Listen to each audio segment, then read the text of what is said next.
One of the most important things writing has taught me about teaching is that no one owes you their attention.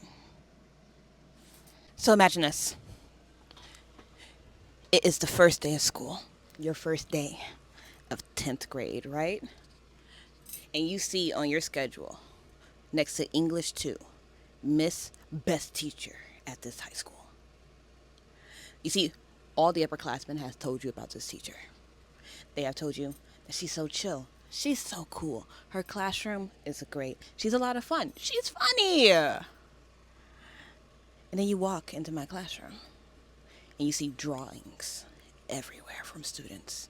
You see group seating. You see warm light. You see the sun shining through the window panels. And you're like, yeah, this is going to be great.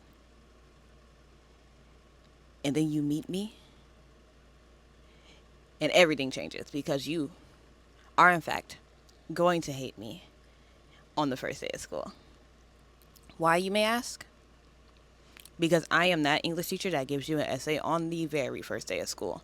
Do I care what it's about? Absolutely not. But I just need to see that you can write. You see, I teach a very particular year. In Ohio, sophomore year, 10th grade, that is the testing year. It is my job to make sure that you can pass your Ohio State test.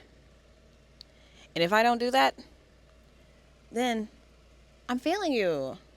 So, first day, we rolling it out. We get an essay. I've been doing this for the past 3 years now. And every single time they see me, I smile, I greet them, I hand them their journals, I tell them to write down their prompt for the day, and they're like, wait, are we doing work on the first day of school? Absolutely, because time is fleeting. Absolutely, because we are capable. So yes, we're doing work on the first day, and you are getting your first assignment today, which is an essay. No pressure, but I just need to see what you can do. I don't know if you guys noticed, but as of lately, we are getting students at all sorts of skill levels. So I still have to teach 10th graders that, yes, a paragraph needs periods in it. So I have to see who I have to teach, what I have to teach, where I'm starting at, and just to know how far I have to get them, because I'm trying to get as many students as I can to pass the state test, which around 80% of my students usually pass, and the school that I teach at has terrible records of testing that has been going up in these last couple of years. So that is a great thing. And I am highly aware that it's not my job to make essays fun. For a lot of people, essays are never going to be fun. But what is my job is to get us past the notion of relying on joy and motivation and inspiration to get the job done.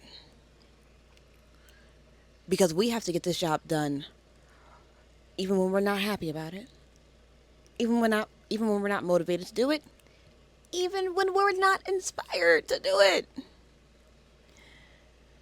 The job must get done. And I make that very clear right away. I do not lie to these kids. I tell them the truth. You are not going to love writing essays by the time we get done with this. But, well, some of you actually might. Some of them actually do enjoy writing by the time they get done with me. But what is going to happen if you work with me is that you are going to write. You are going to have the will, the skill, and the mental strength to do an essay and do it well, even when you don't want to. And the key to getting students to that point, to doing things that they don't want to do, to doing the tough things, the hard things, even when they don't want to, The key to all of that is attention. As a writer, attention is something that you study, right? You drill yourself in on the first 10 pages, on the first paragraph. You just think to yourself constantly as you're going through, okay, is this where I'm going to lose readers? Is this where I'm going to lose readers? Am I going to lose readers here? Being a teacher in the classroom is the same thing. When you are creating your lessons, you are constantly thinking like, okay, am I going to lose the students? When am I going to lose the students? Am I going to be able to get them back? Because, again, kids these days, attention spans, not even just with kids, but with adults, attention spans are shrinking. It's harder to get us to focus on things for long periods of time. And teaching requires, guess what? You focusing on something for long periods of times at times. But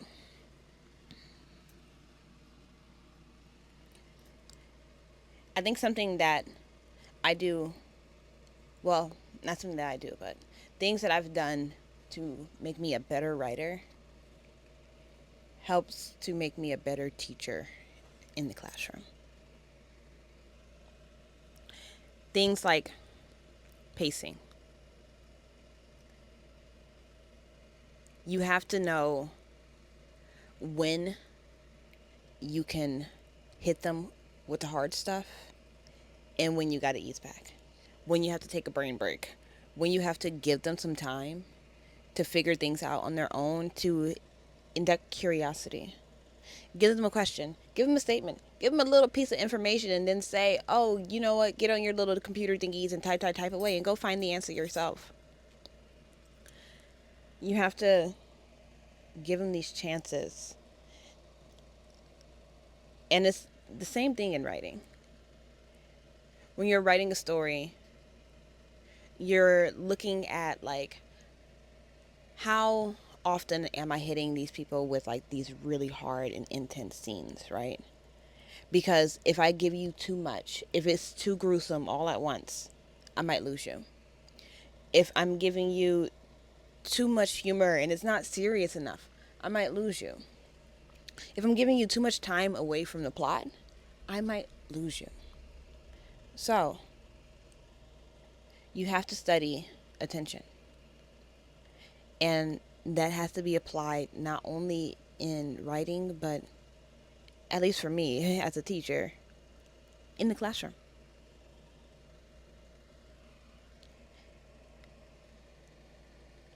Sorry, I wrote notes this time, so I'm looking at them.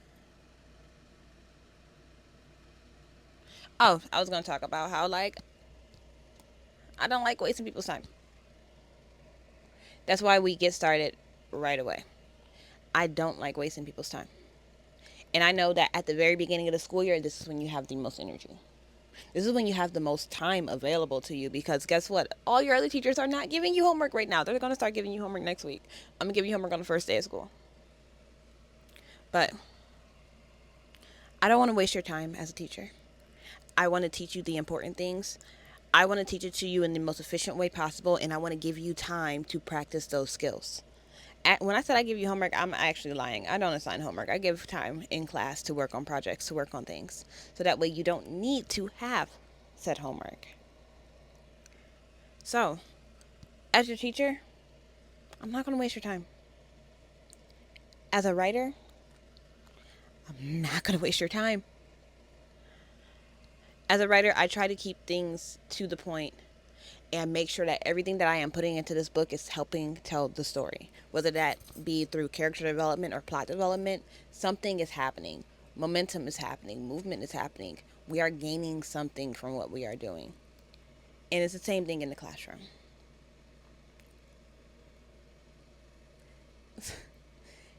And it's something that, like, you have to grapple with. When I write Blue Lights, when I released Blue Lights, I was getting commentary on how it's very tight. As in, you don't really have like a lot of filler. You don't have a lot of wiggle room, where there's like not a lot going on here. Everything that happens happens for a reason. My classroom's the same way. I don't assign things like busy work. I don't believe in busy work. Busy work is for the rare occasions that I have a substitute inside my classroom. That is what that is for, because I know you're not going to do the work anyway. So, everything that we do with a purpose. So every single time a student asks, why are we even doing this? I have an answer for you. I have a precise answer for you, because I wouldn't have put it in my lesson plan if it wasn't for a reason. And I would not have put this scene in my manuscript if it was not for a reason. This way of writing has helped me in other ways in life as well. You would think that like sitting at a desk and typing your life away isn't going to help you with social skills, but it does. If you know how to apply what you are putting into the story into reality, and vice versa. Because I believe that me realizing in real life when interacting with people that no one owes me their attention helped me to respect attention more, in an aspect of writing and in the aspect of reality. No one owes you their attention. That's something you have to earn. So figure out a way to earn it, and don't think that it's automatically given to you. Work for it. Give them something to care about, and tell them why this is important. Don't give them a bunch of nonsense. Like I said, I don't give busy work. I also don't give filler chapters. It's there for a reason. Respect their time, respect their attention. Give them what they actually need, and keep it pushing. I'm sorry that this sounded like a tough love speech. This is not how that was supposed to go, but I just wanted to let you know that how the things that I learned from writing helped me as a teacher. And a lot of it is just the fact of respecting attention and knowing how to get it, how to keep it, and when you have to release it in order for you to gain it back. I think that's it for today. I'm RV Alistair, by the way. I don't think I said that last time.